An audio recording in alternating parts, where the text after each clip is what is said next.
मैं 200-300 रुपये कमाता हूँ और बाकी मेरे बच्चे परिवार चलने 200-300 तो मैं इधर बड़े आदमी भीख मांग के रोटी खिलाता हूँ अपने बच्चों को बाबूजी। बस लोगों को मैं बचा देता तो अपनी जान बचा के वो भाग जाते हैं बस, और कहीं हम मर जाएं तो कोई नहीं साथ देगा हमारा। गोताखोर नाम तो वैसे बड़ा रोमांचित करता है। ऐसा लगता है कि कोई देव तुल्य आ गया हो जिसने डूबते हुए इंसान को बचा लिया हो, घरों में खुशियां वापस लौटा दी हो। लेकिन गोताखोरों की असल जिंदगी की कहानी, उनकी मुश्किलें और कैसे वह रोटी के लिए तरसते हैं, कैसे वो रोजगार के लिए तरस रहे हैं, उसकी एक कहानी हम आपको कानपुर से दिखाते हैं कि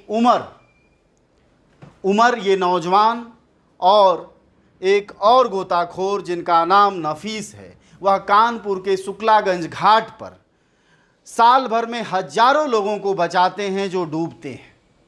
कभी कोई आत्महत्या के लिए डूबता है, कभी कोई निराशा में, कोई हताशा में, कोई दुर्घटना में, कोई क्राइम का शिकार होता है और उनको ये गोताखोर बचाते हैं। इन गोताखोरों की त्रासदी आप इनसे आगे सुनिएगा कि ये कैसे काम करते हैं। लेकिन एक बात जो नफीस आपको आगे कहेंगे बड़ा ही मार्मिक है कि जब कोई डूब रहा होता है उसको बचा लेते हैं, तब परिवार वाले उसको लेके भाग जाते हैं खुशी खुशी में। जब कोई डूब के मर जाता है तो दुख में परिवार वाले चले जाते हैं।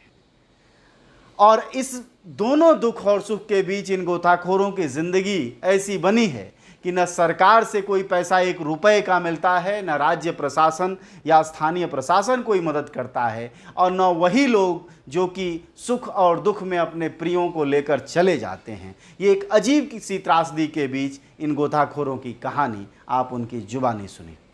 कब से काम कर रहे हैं गोताखोर? ये सर मैं 14 साल का बच्चा था सर, तो मेरे पिताजी इंतकाल कर गए थे, मुझको तैराकी सिखाई मुझको। ठीक, मेरे पिताजी वही काम करते थे गोताखोरी सर, तो हमको वो सिखाया गया। बाकी नौकरी खेती नहीं, ना ज़मीन ना जायदाद है, मैं सिर्फ पानी जल का काम करता हूँ सर। और बाकी मैंने हजारों आदमी जिंदा निकाले, हजारों लाशें निकाली सर। मैंने दिल्ली और लखनऊ तक मैंने दरखास्तें लगाई कि हमको हर घाट किसी घाट पे नौकरी मुझको सरकारी मिल जाए सर, लेकिन मेरी कोई सुनवाई नहीं। मैं 200-300 रुपये कमाता हूँ और बाकी मेरे बच्चे परिवार चलने 200-300 तो मैं इधर बड़े आदमी भीख मांग के रोटी खिलाता हूँ अपने बच्चों को बाबूजी। और फिर जहाज में बस गिरी बाबूजी, वो जहाज में बस गिरी, मैंने बस निकाली बाबूजी, हजारों लाशें उसमें निकाली, बस निकाली बाबूजी।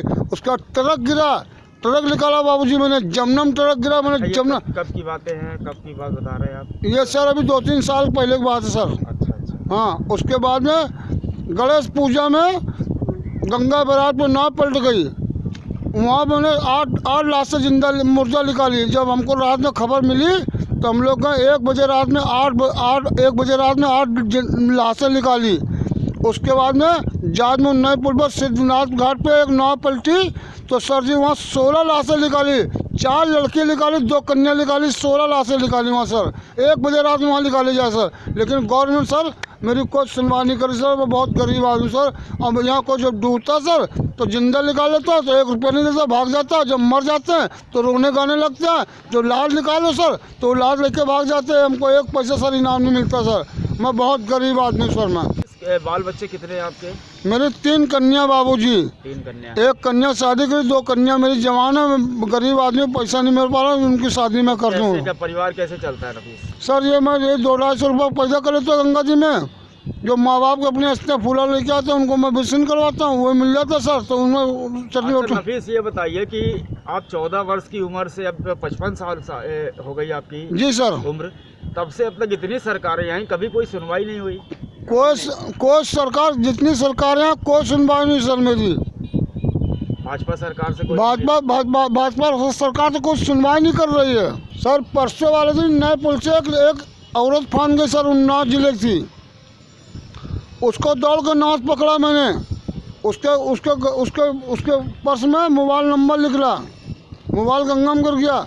मैंने उसके घर वालों को फ़ोन करा, वो वकील की औरत थी, वकील आया, अपनी औरत को बैठा चला गया। सर मैं हाथ जोड़ के मांगता हूँ 500 200 500 दे दो बाबूजी, गरीब आदमी हूँ, मुझको 1 रुपया नहीं दिया सर मुझको। भैया क्या नाम है आपका? मेरा नाम उमर है।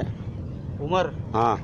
उमर, ये कब से आप काम कर रहे हैं गोताखोरी? हम बचपन से काम कर रहे हैं। बचपन से काम कर रहे हैं? हाँ। तो कभी सरकार की तरफ से या कभी कुछ इस तरीके का मिला कहीं कुछ कोई फायदा नहीं मिला, कोई फ़ायदा नहीं मिला।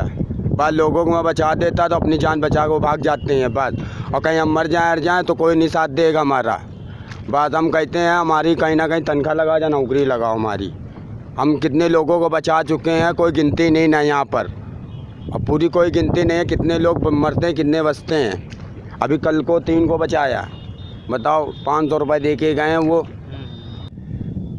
एक आंकड़े के मुताबिक गंगा में हर साल डूब कर मरने वाले लोगों की संख्या हज़ारों में होती है।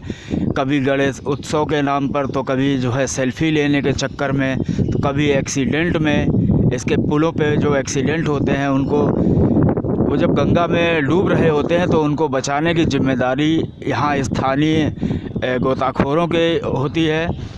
और इसके बावजूद आज तक सरकार और स्थानीय प्रशासन ने कभी इन लोगों पर ध्यान नहीं दिया। और कहीं ना कहीं एक बात ये भी हो सकती है कि अगर इन लोगों को कोई सरकारी या कोई इस तरीके की नौकरी अगर दे दी गई, उसके बाद भविष्य में कभी इन लोगों पर अगर कोई जान माल का नुकसान होता है तो उस सरकारी नौकरी को मिलने के बाद एक जो मुआवजे की रकम होती है वो भी ज़्यादा देनी पड़ेगी। और अगर इनको नौकरी नहीं है या कोई इस तरीके का इन पे अनुबंध या प्रबंध नहीं है, तो अगर इनको कोई नुकसान होता है तो इनको 1 रुपया नहीं मिलेगा। बाई चांस अगर इनके परिवारजनों ने या लोगों ने अगर कहीं धरना प्रदर्शन या आवाज़ उठाई भी तो 1,50,000 देकर इनसे पिंड छुड़ा लिया जाएगा। एक मजबूत कड़ी या कारण नौकरी न दिए जाने का कहीं ना कहीं यह भी हो सकता है।